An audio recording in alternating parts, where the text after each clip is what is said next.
Grandma's hand was cold, trembling against mine, but her grip was stubborn, almost desperate. Her eyes, dimmed with age but still fierce, locked onto mine. "Look behind the frames," she whispered, voice brittle but urgent. Then she exhaled one last time and slipped away. I thought she was confused, delirious, hallucinating. But that night, in the silence of her empty house, her words echoed.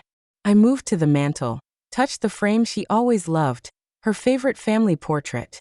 My fingers found something strange taped to the back. An envelope thick and dusty, bound in yellowed electrical tape. My heart pounded. My hands shook. I opened it. The morning sun filtered through the thin curtains of my small apartment, casting stripes across the kitchen counter. I poured coffee into a chipped mug, the bitter aroma curling around me like a familiar hug. My phone buzzed with notifications, messages from colleagues, reminders about meetings, but I ignored them. Today felt off. Maybe it was the emptiness after Grandma's funeral, the echo of her last words lingering in my chest.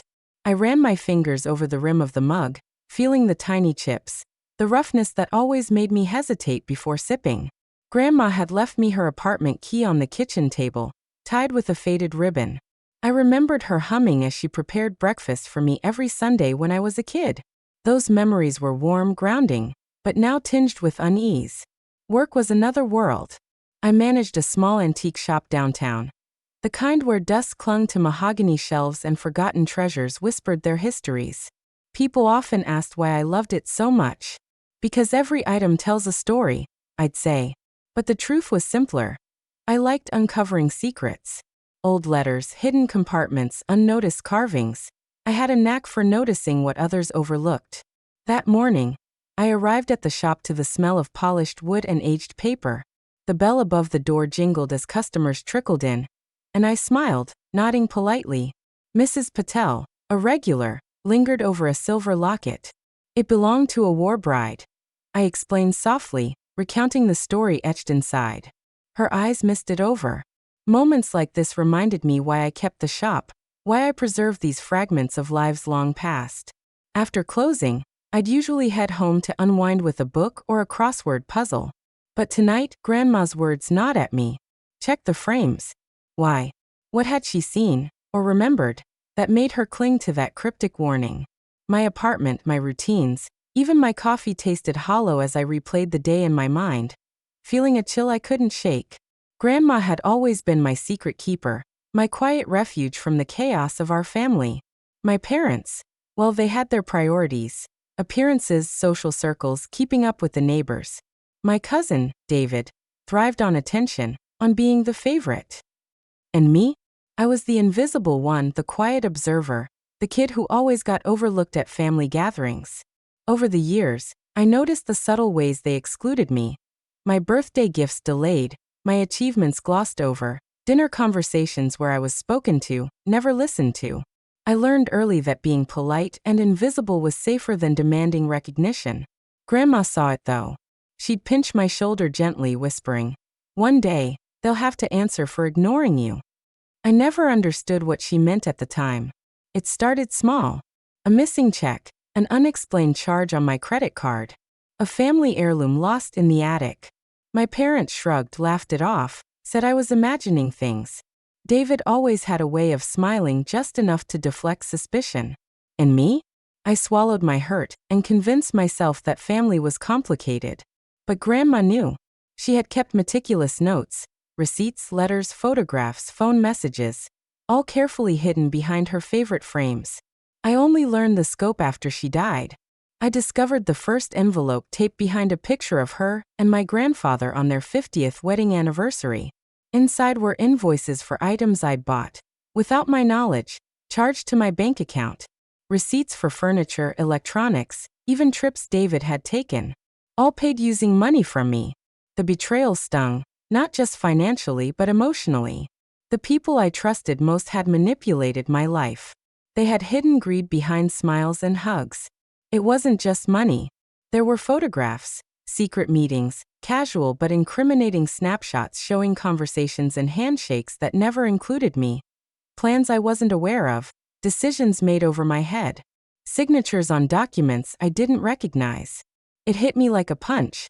My entire family had been living one version of reality for themselves, excluding me, using me, and laughing behind my back.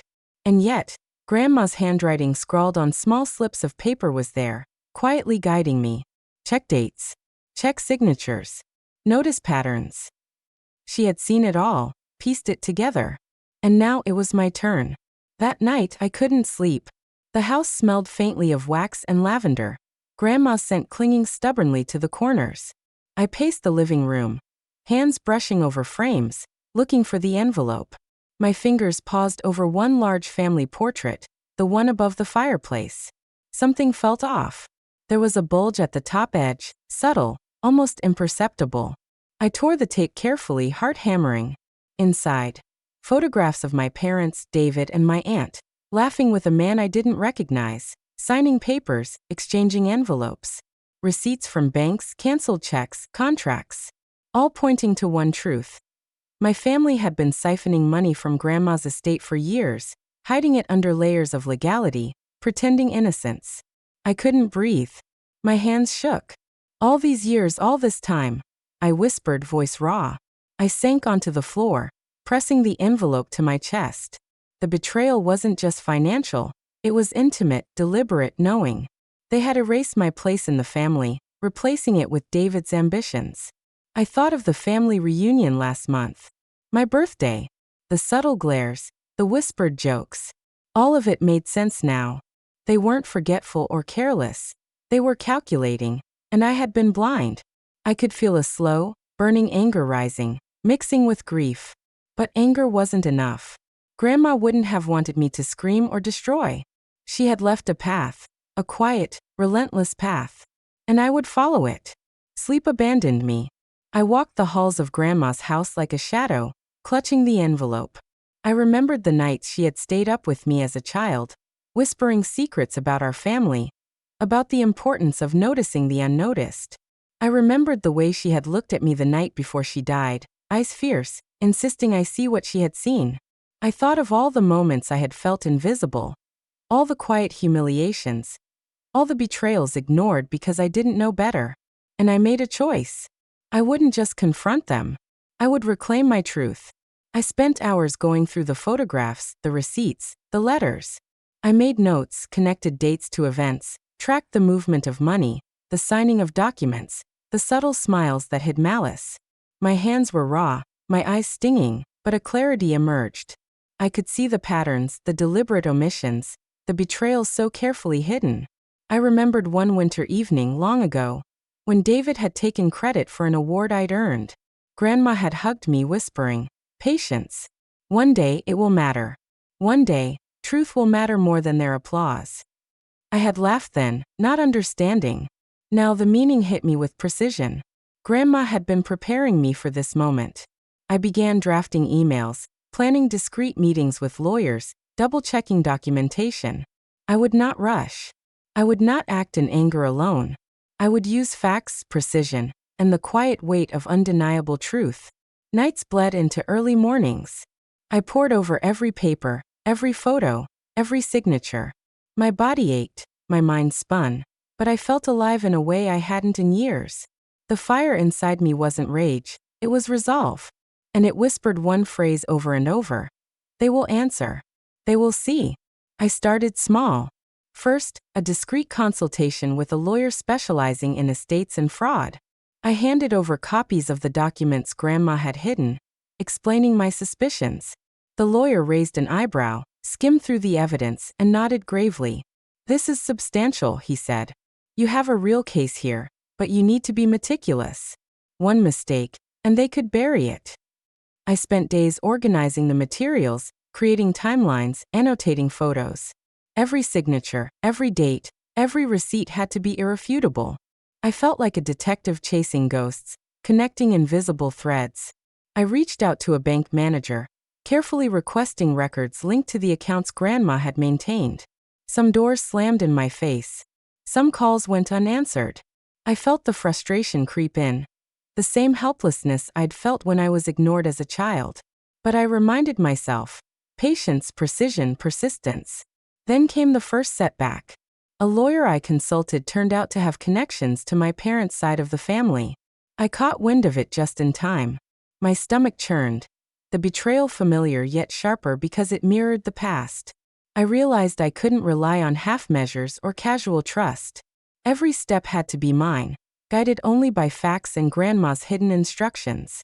I created copies of the envelopes, photographed each receipt, annotated each photo. I cross-checked bank statements with credit card bills, piecing together a ledger of deceit that spanned over a decade. Each discovery made my chest tighten, but also steeled my resolve. I was no longer the invisible observer. I was a force moving toward inevitable reckoning. Finally, I found an ally, an old family friend, Mr. Whitman, who had managed some of Grandma's investments. He remembered discrepancies, but had never questioned my parents' explanations. Seeing the evidence, he agreed to provide sworn statements. It was a breakthrough. I coordinated timelines, mapped out confrontations, and prepared legal filings. Each day was exhausting, mentally and emotionally, but I could feel the tide turning.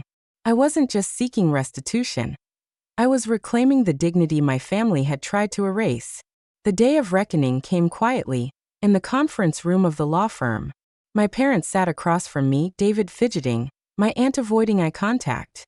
I presented the evidence methodically: receipts, photographs, letters, notarized statements. Each fact landed with clarity. There were no accusations, only undeniable proof. "This is your timeline," I said softly but firmly, placing documents on the table. "Every transaction, every signature, every decision you made without me. It's all here." My mother gasped, fingers trembling. David tried to interrupt, but the lawyer held up a hand. Silence filled the room, thick and suffocating. My father's face went pale. I don't know what to say," he stammered. "You don't need to say anything," I replied. "The truth speaks for itself." There was no yelling, no dramatic confrontation. Just the weight of facts, undeniable and complete. My family realized the scale of their deceit. My aunt covered her mouth, tears brimming. David slumped in his chair, staring at the evidence as if the floor might swallow him. Outside the room, I felt a strange calm. The fight wasn't over. Legal processes would continue. But the truth was finally out. Grandma's voice seemed to whisper in my ear. "You did it. You saw. You acted." Weeks later, the estate was settled fairly, with the misappropriated funds returned to Grandma's accounts. My parents and David faced consequences, professionally and socially, but I didn't savor their humiliation. Instead, I focused on rebuilding my own life. I returned to the shop, dusting the shelves, cataloging antiques with care. Each item, each hidden secret, reminded me of my journey. I felt a quiet pride, not from revenge but from the clarity, the justice, the reclaiming of my dignity. Sometimes, I walked alone through the park, the scent of wet grass and autumn leaves grounding me. I thought of Grandma, her hand warm in mine, whispering words that changed my life. I realized that revenge wasn't about punishment. It was about restoring balance, honoring truth, and asserting one's presence. I even reached out to Mr. Whitman, who became a mentor, helping me understand finances and legacy. Slowly, I felt a sense of belonging, not dependent on my family's approval, but earned through my own strength and persistence. Life didn't return to how it had been. It became better, clearer. I wasn't invisible anymore. I walked through spaces, shops, streets, my own apartment, with a quiet awareness, noticing details others missed, trusting my instincts, and holding myself accountable in ways my family never had. Weeks later, the estate was settled fairly, with the misappropriated funds returned to Grandma's accounts. My parents and David faced consequences, professionally and socially, but I didn't savor their humiliation. Instead, I focused on rebuilding my own life.